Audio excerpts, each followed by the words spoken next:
नमस्कार, आप देख रहे हैं कल की तैयारी। मैं हूं आपके साथ प्रशांत पांडे। एक ऐसा शो जहां पर हम आज के बाजार के हिसाब से देते हैं कल के बाजार का एडवांस ब्यौरा। यहां हम आपको बताते हैं कि आखिर कल जब बाजार में उतरे तो किन स्तरों पर निफ्टी और बैंक निफ्टी में ध्यान रखें, किन सेक्टर्स को अपने रडार पर रखें, और इसके अलावा एक बड़ा हिस्सा आपके सवालों का भी हम शामिल करते हैं। सवाल पूछने का तरीका बेहद आसान है, करना कुछ नहीं है, आपको सिर्फ यूट्यूब पर जाना है और यूट्यूब पर कमेंट करना है। यूट्यूब पर कमेंट करके आप अपने सवाल हम तक पहुंचा सकते हैं।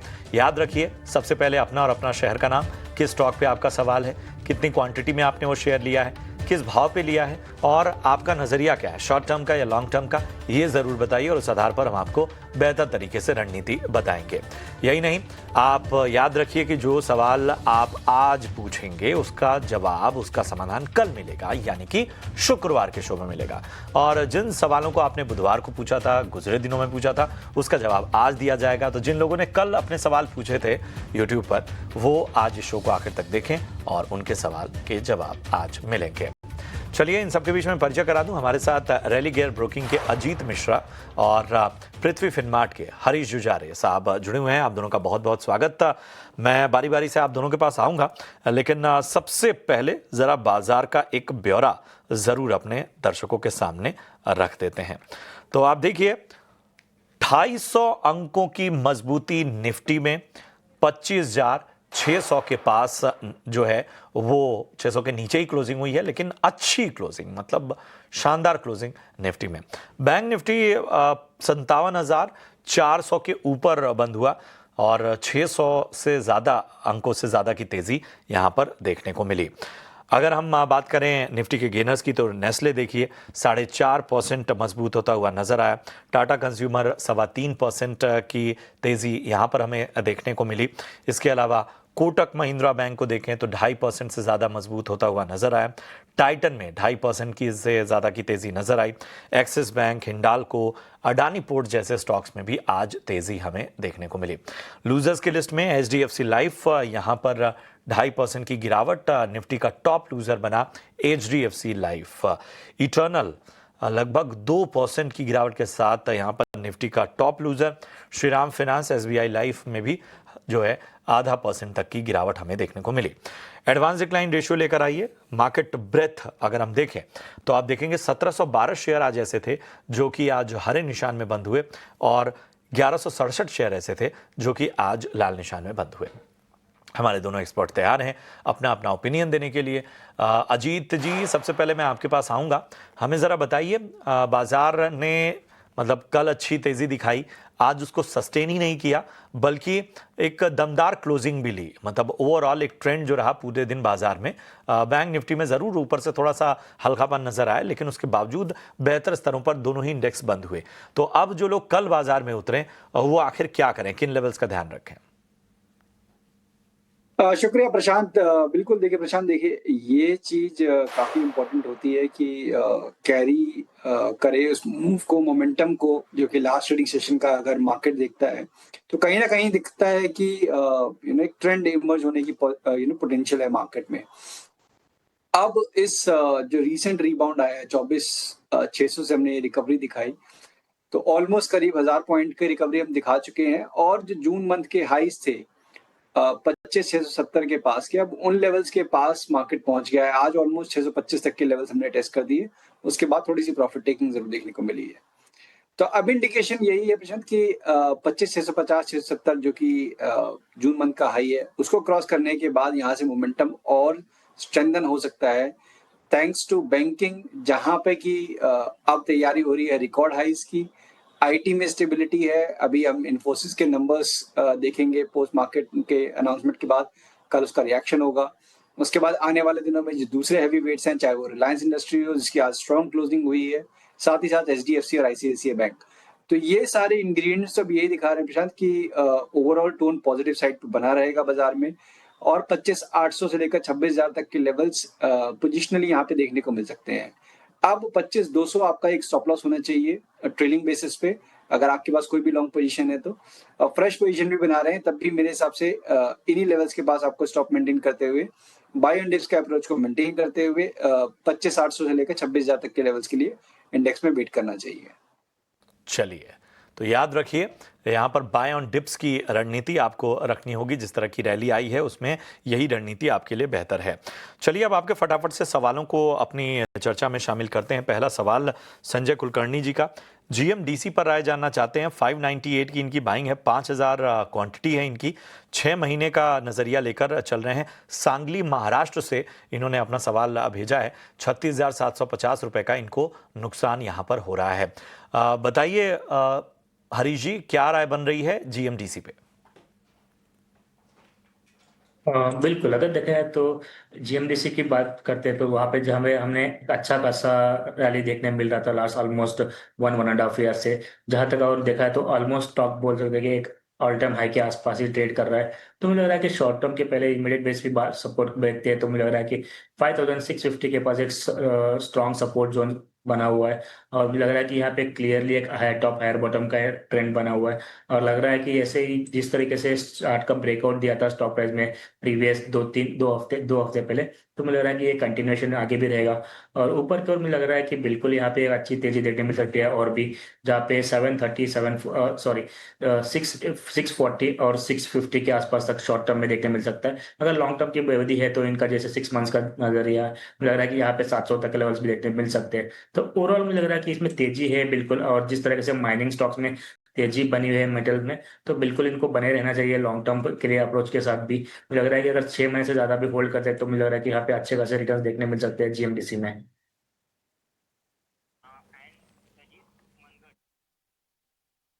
लिए तो ये राय मिलती हुई जीएमडीसी पर आपको। प्रियंका दास का अगला सवाल लेते हैं, वेस्ट बंगाल से इन्होंने सवाल पूछा है। मारुति पर राय जानना चाहती हैं। 16,390 जो है वो इनकी बाइंग प्राइस है। 50 क्वांटिटी में इन्होंने ये शेयर लिया हुआ है और लॉन्ग टर्म के लिए नजरिया जानना चाहती हैं। इसके अलावा एसबीआई भी इनके पास है 780 के भाव पे। बताइए अजीत जी, क्या राय होगी मारुति और एसबीआई पे? मारुति 16,390 और एसबीआई 780 के भाव पे। बिल्कुल प्रशांत, देखिए उन्होंने अभी शायद रिकॉर्ड हाइस पे बाय किया है और कुछ टाइम से हम देख रहे हैं स्टॉक काफी स्ट्रॉन्ग मोमेंटम देखा था हमने। करीब 12,500 से स्टॉक ने छलांग लगाई थी, करीब 16,300-400 के लेवल, और उसके बाद से एक पॉज देख रहे हैं हम। अभी तक हेल्दी कंसोलिडेशन है और थोड़ा बहुत बीच में प्रॉफिट टेकिंग हो भी सकती है कंसिडरिंग जिस तरीके का मोमेंटम आया था स्टॉक में। बट लॉन्ग टर्म के हिसाब से जैसे कि हमने पास्ट में भी देखा कि जो सेक्टर एक पर्टिकुलर रिकवरी में, रीबाउंड में आउट परफॉर्मेंस दिखाता है, शुरुआत करता है, तो उसके कंटिन्यूएशन के चांसेस ज्यादा रहते हैं जब भी मार्केट एक ट्रेंड पकड़ लेता है, जिसके अब इंडिकेशन कहीं ना कहीं हमको मिल रहे हैं। तो ये मानते हुए ऑटो में लगता है कि अपने को जो पोटेंशियल है अभी यहाँ से काफी ज्यादा है, तो डेफिनेटली बने रहने की राय होगी। स्टॉक ऑलरेडी रिकॉर्ड हाइज पे है, तो यहाँ पे अपसाइड ओपन है। नीचे पे मुझे लगता है कि जैसे कि एकदम इमीडिएट अगर हम बात करें तो 15,900, और पोजिशनली अगर बात करें तो 15,200, ये काफी स्ट्रॉन्ग सपोर्ट इमर्ज होंगे जस्ट इन केस अगर यहाँ पे प्रॉफिट टेकिंग आती भी है तो जिनको फ्रेश भी बाय करना है इन लेवल्स के पास, वो एक्यूमुलेशन के बारे में सोच सकते हैं और लंबी अवधि के लिए बने रहिए। SBI on the other hand, यहाँ पे भी देखिए पीएसयू बैंकिंग बास्केट इंटरेस्टिंगली काफी अच्छा आउट परफॉर्म कर रहा था।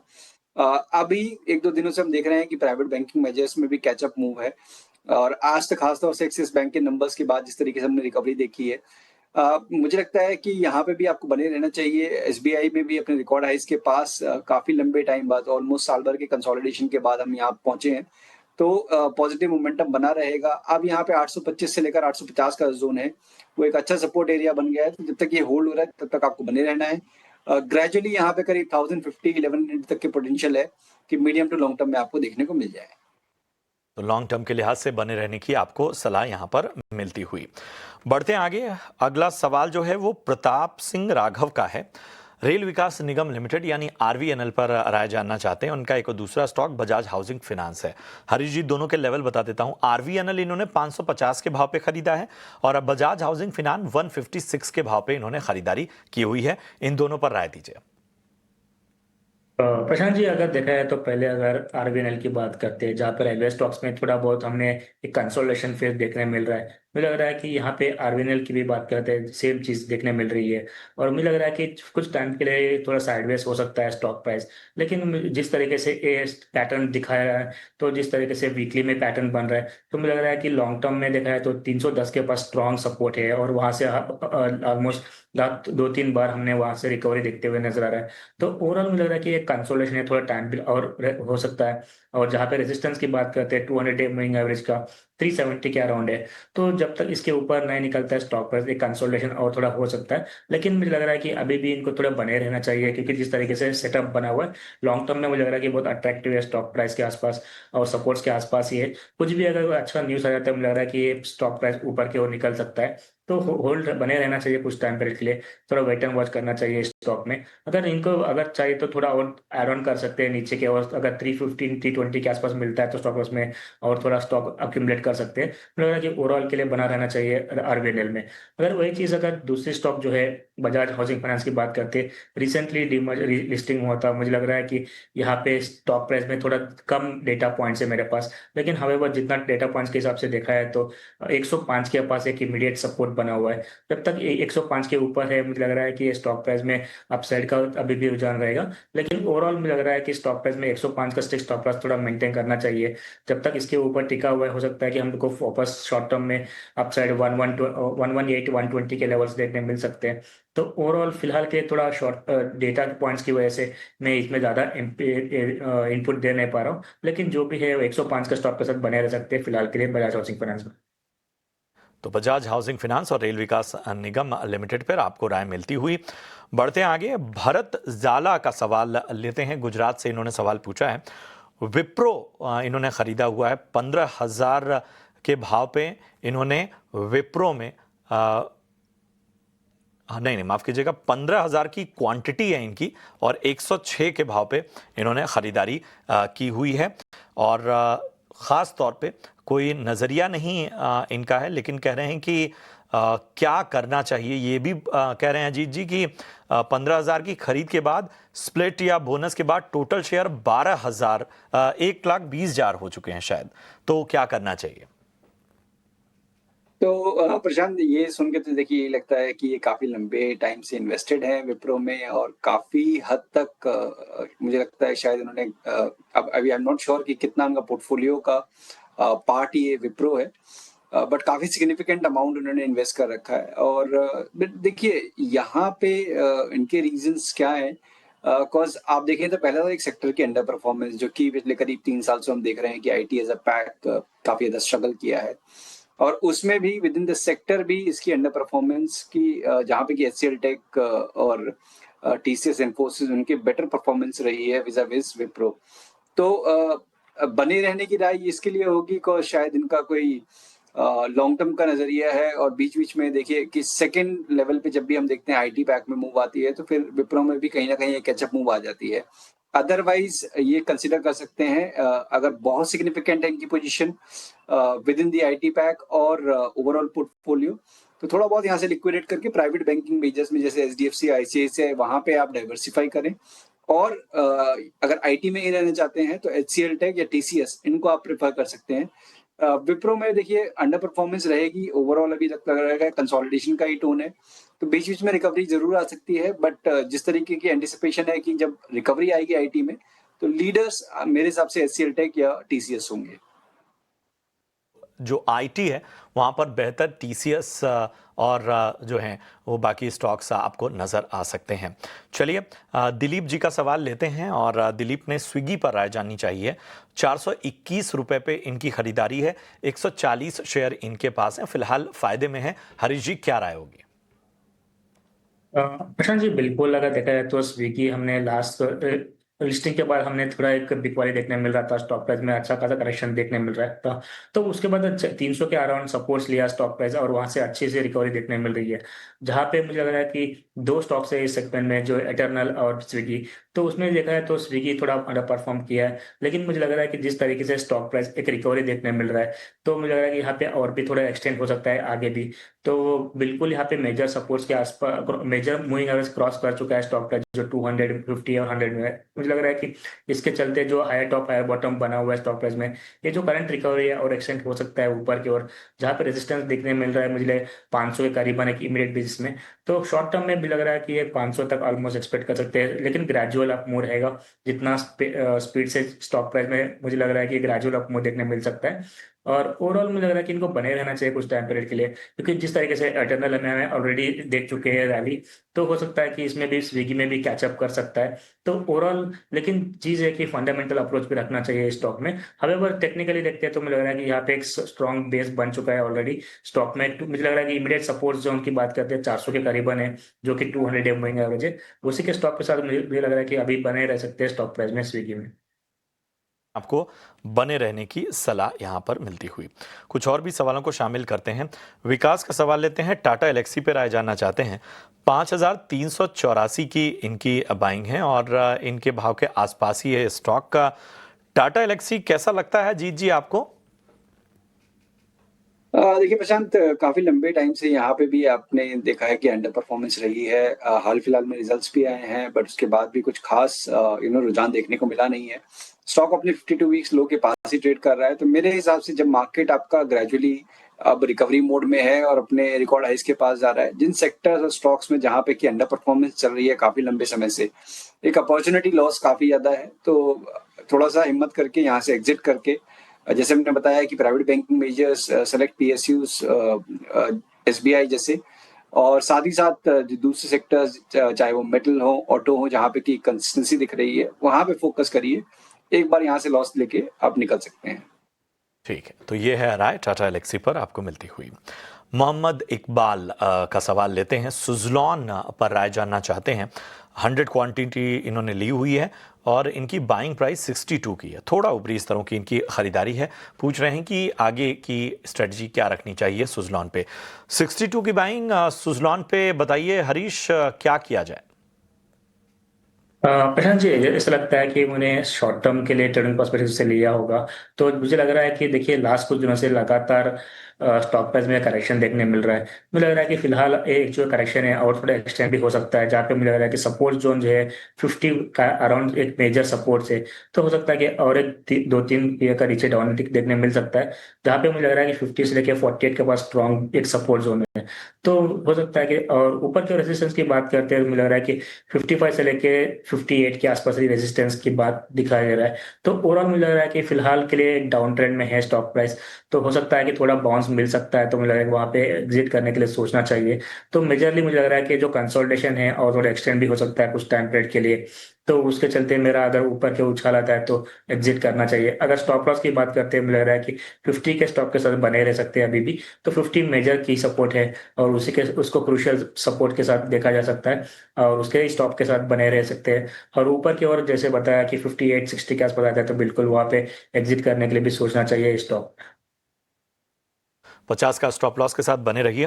गुलाम नबी का एक आखिरी सवाल लेते हैं। अदानी पावर खरीदा इन्होंने, 149 की इनकी बाइंग है। अजीत जी, क्या करना चाहिए? लॉन्ग टर्म के नजरिया चाहते हैं। देखिए, अदानी ग्रुप ऑफ स्टॉक्स में से कुछ एक काउंटर जहाँ पे कंसिस्टेंसी दिखी है, मींस ज्यादा जो जो कट्स थे वो उतने शार्प नहीं थे, और थे भी तो रिकवरी काफी जल्दी आई। उनमें से अदानी पावर एक ऐसा नाम है जो कि अपने रिकॉर्ड हाई के पास ग्रेजुअली अब बढ़ रहा है। तो बने रहने की राय होगी। यहाँ पे अब बेस बन गया करीब 140 पे। अगर शॉर्ट टर्म का व्यू है तो वही आपका स्टॉप लॉस होना चाहिए, क्योंकि हाई बीटा काउंटर है, तो उतना स्टॉप लॉस आपको शायद मेंटेन करना बेटर रहेगा। कॉज अपसाइड का पोटेंशियल भी अच्छा है, करीब 180-85 तक के लेवल्स पोटेंशियली आपको देखने को मिल सकते हैं, करीब करीब महीने से 1.5 महीने के परस्पेक्टिव के साथ। तो बने रहने की राय होगी 140 के क्लोजिंग स्टॉप लॉस के साथ। तो 140 के स्टॉप लॉस के साथ बने रहने की आपको सलाह। बहुत बहुत शुक्रिया करेंगे अजीत जी, और इसके साथ ही हमारे साथ हरीश जी, आप दोनों जुड़े। लेकिन जाने से पहले अपनी अपनी वीआईपी पिक आपको देनी होगी। वीआईपी शेयर्स की ओर बढ़ेंगे।